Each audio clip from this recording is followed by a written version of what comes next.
তো এখন বাজে 5:30টার, ঘুম থেকে উঠে এই যে আমি একটা আঁখ খেয়ে নিচ্ছি তাড়াতাড়ি করে। আঁখটা খেয়ে আর এইদিকে জামা কাপড় কাচতে হবে, তো মেশিনে আমি জামা কাপড়টা দিয়ে দিলাম।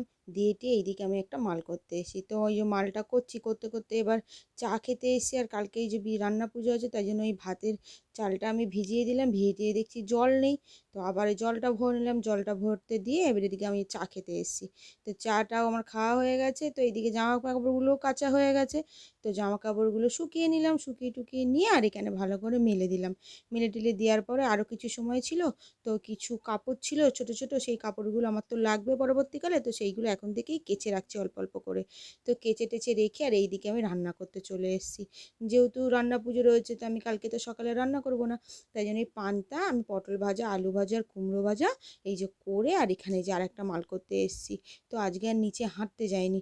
তো এই যে অনেক রাত হয়ে গেছে, কাজবাজ করে উঠেছি। উঠে টুটে এই যে সব মেশিনগুলো পরিষ্কার করে মানে মাজলাম স্কচব্রাইট দিয়ে।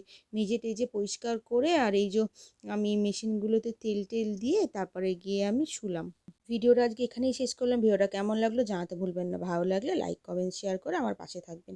সবাই খুব ভালো থাকবেন, সুস্থ থাকবেন। দেখা হচ্ছে আবার নতুন কোনো একটা ভিডিওতে। ধন্যবাদ।